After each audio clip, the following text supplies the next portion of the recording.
네, 안녕하세요. 감정평가사가 대자의 안평가사입니다. 자, 이번 시간에는 35회 직장 병행, 심지어 무휴직입니다. 휴직하지 않고 우리 2차 시험에 합격한 김민경 평가사님과 합격수기 찍고 있습니다. 자, 이번 시간에는 1차 공부에 대한 얘기를 좀 해볼게요. 평가사님, 제가 아까 사전 인터뷰 할 때 1차를 이제 12월에 진입하셔서 4개월 정도 공부하고 합격했다, 이렇게 얘기해 주셨습니다.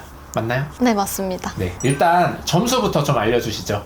회계는 65점, 경제 87.5점, 민법 85점, 감감법 92.5점, 부언론 72.5점 해서 평균 80.5점으로 합격했습니다. 자, 혹시 요거 1차 과목에 베이스가 좀 있으셨을까요? 제가 대학 때 경제학을 복수 전공을 해서 미시, 거시학은 들은 적이 있고요.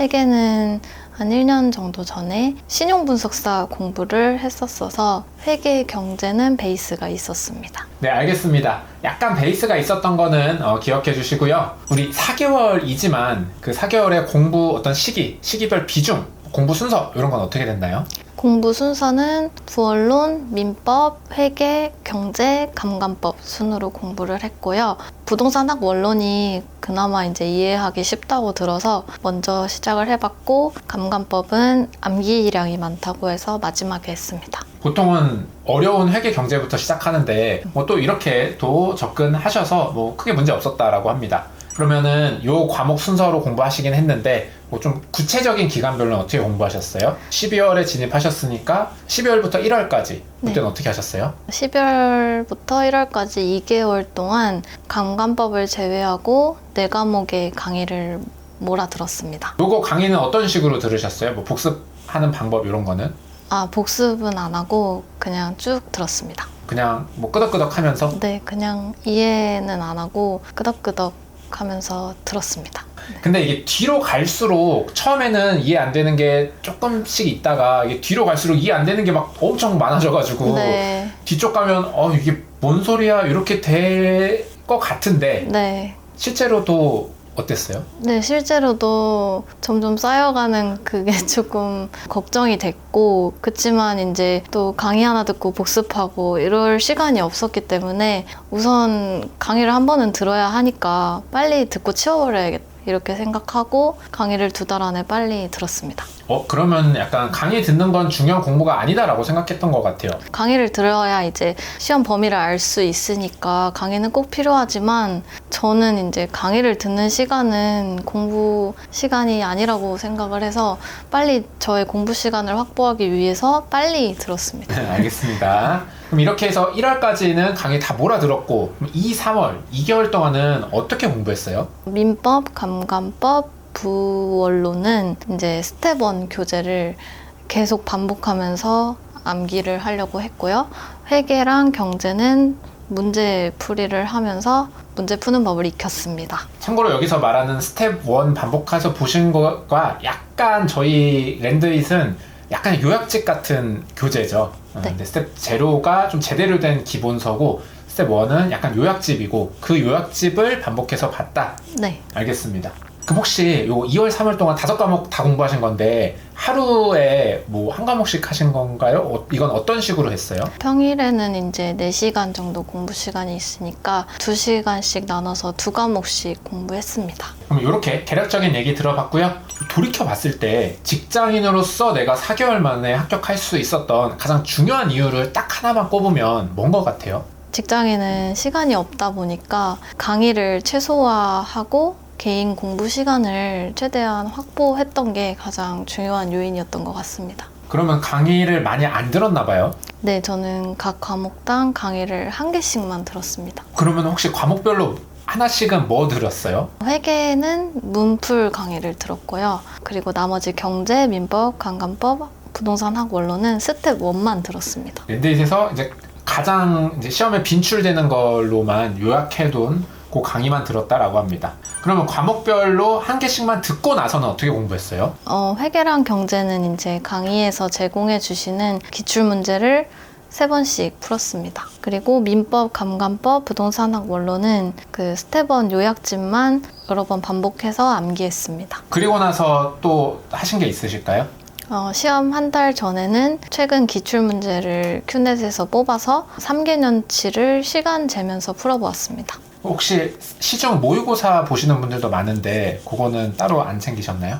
네. 시험 2주 전쯤에 이제 사설 모의고사집을 하나 사서 4회분 풀었습니다. 근데 사실 이렇게 코어가 되는 것만 공부해서는 평균 80점까지 나오기는 좀 쉽지는 않아 보여요. 그래서 혹시 이렇게 고득점을 위한 어떤 공부 방법이 따로 있었나요? 민법, 감감법, 부동산학 원론 같은 경우는 요약집을 강사님이 중요하다고 강조해 주신 것 외에도 그냥 처음부터 끝까지 꼼꼼히 다 봤습니다. 다 봤기 때문에 고득점 나왔다. 네. 근데 시간이 없는 직장인이라는 압박감이 있는데 이거를 막 버리고 싶었을 것 같아요. 어떻게 그거를 그래도 나는 다 봐야지 이렇게 생각할 수 있었어요? 제가 스텝 제로로 이제 기본서를 공부한 게 아니고 스텝 1 요약집으로 공부를 하다 보니까 이거는 다 알고 가야 되겠다라고 생각을 했습니다. 오히려 요약집이니까 이걸 버리면 어떡하냐 네. 이런 느낌으로 네. 다 외웠더니 네. 점수 그렇게 나왔다? 네. 알겠습니다. 그리고 또 팁이 있나요? 이제 1회독을 할 때 제가 좀 이해가 안 되거나 잘 외워지지 않는 부분은 제가 별표를 치고 넘어갔고요. 그리고 2회독을 할 때도 처음부터 끝까지 다 읽기는 읽는데 별표 친 부분을 조금 더 유심히 봤던 것 같습니다. 그러면은 회독이 지나갈 때마다 별표 위주로 보고 네. 회독이 지나갈 때마다 별표는 점점 줄어들고 네. 그러면 회독 속도가 엄청 빨라졌겠네요? 네, 점점 거의 반으로 시간이 줄어들더라고요. 그래서 회독 빨리 할 수 있었다. 그러면은 민감학은 네. 그 요약집 대충 몇 회독 정도 한 것 같아요? 꼼꼼하게 3회독 정도 했고 시험 직전에는 정말 안 외워지는 부분을 타이핑 쳐서 그 부분만 다시 봤습니다. 그럼 회독을 공부하다가 내가 이거는 별표 쳐야겠다, 이걸 안 외워졌다라고 느끼기는 쉽지는 않을 것 같거든요. 회독은 그냥 쭉 읽고 넘어가는 거잖아요. 그 교재 보면은 한 주제가 끝나면 OX 문제가 있거든요. 그래서 OX 문제는 직접 풀어보면서 제가 숙지가 덜 된 부분을 다시 별표를 쳐놨던 것 같습니다. 알겠습니다. 그러면은 민감학은 이렇게 암기장만 보고 끝난 거잖아요. 뒤에 이제 기출문제 한 3개년, 모의고사 조금 푼 거 말고는 네. 왜 문제풀이 할 필요는 없다고 생각했어요? 문제집도 사서 풀어봤는데 결국 아는 내용은 쉽게 풀리고 모르는 내용은 찍게 되고 해서 문제풀이가 큰 의미가 없다라고 생각이 들어서 그 시간에 요약집을 한 번 더 봐야겠다라는 판단을 했습니다. 어차피 암기가 중요하니까 네. 암기를 확인하는 작업은 네. 시간 없으니까 이것도 빼자. 네. 그 시간에 암기나 하나 더 하자. 네. 그렇군요. 알겠습니다. 그리고 요약집만 보면은 뭔가 내가 기본도 안 듣고 요약집으로 바로 공부해도 돼? 라고 생각하시는 분들 있을 것 같거든요.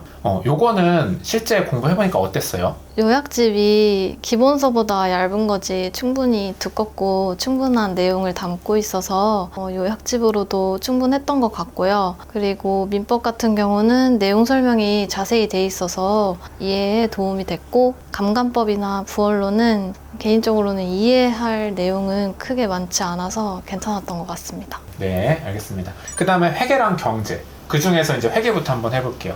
얘네들은 이렇게 요약집을 외워서 해결할 수 있는 애들은 아니잖아요. 네. 자, 회계 같은 경우는 뭐를 어떻게 반복해서 공부했어요? 저는 스텝4 기출문제집을 반복해서 풀었습니다. 시간이 없어서 분계나 개념 이해할 시간은 갖지 못했고요. 문제 푸는 스킬, 문제 푸는 법을 또 외우려고 노력했던 것 같습니다. 이게 이제 회계를 좀 짧게 공부하시는 분들의 공통점인 것 같아요. 분계나 이런 거보다는 이 문제 풀 수 있는 유형들 빨리빨리 외워가지고 빨리빨리 문제 풀게 하고 만약에 이 유형 적용해서 안 풀린다 하면 그냥 버리고 네. 이렇게 하신 거 맞나요? 네, 너무 어려운 유형은 좀 버렸습니다. 알겠습니다. 근데 그 스텝 4가 단원별로 기출문제를 이제 다 유형별 쪼개놓은 거잖아요.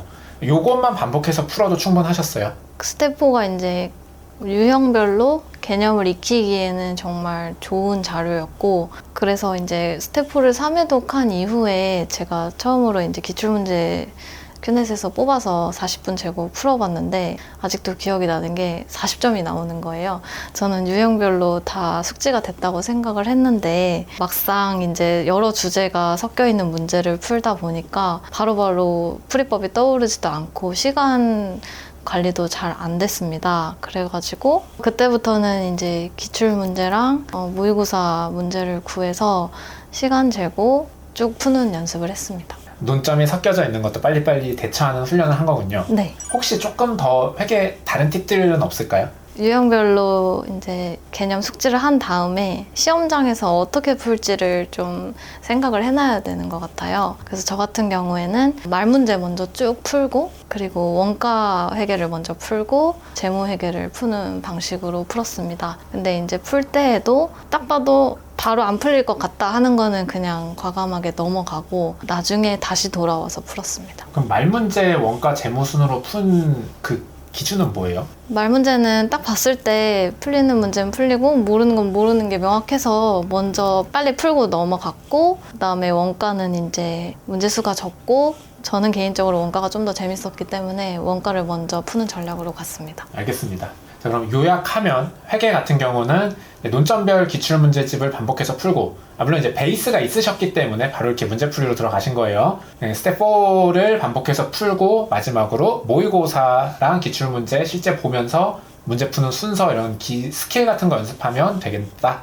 네. 네, 알겠습니다. 자, 그럼 마지막으로 경제. 경제도 이렇게 민감학처럼 이렇게 요약집 달달달 외워서 푸는 건 아니잖아요. 오히려 회계랑 좀 비슷하면서도 근데 경제는 또 회계처럼 문제 풀이법을 외우는 공부는 또 아닐 것 같단 말이죠. 네. 경제는 어떤 식으로 공부했어요? 경제는 어쨌든 문제를 풀려면 이해가 바탕이 되어야 한다고 생각을 해서 기본서와 문제집을 같이 두고 주제별로 기본서 한번 읽고 문제 쭉 풀어보고 항상 기본서와 문제집을 같이 두고 공부했던 것 같습니다. 경제는 회계처럼 문제 유형별 풀이법을 외워서는 네. 안 돼요? 네, 경제는 문제가 너무 다양하게 나올 수 있기 때문에 완벽하게 이해를 해야만 풀 수 있다고 생각합니다. 경제는 우리 스텝 1 교재 이론이랑 기출문제집 같이 있는 거 요거 몇 회독 정도 했어요? 3번 정도 풀었습니다. 근데 이제 경제는 기본 강의 듣고 내가 문제를 푼다고 해도 다음 회독 때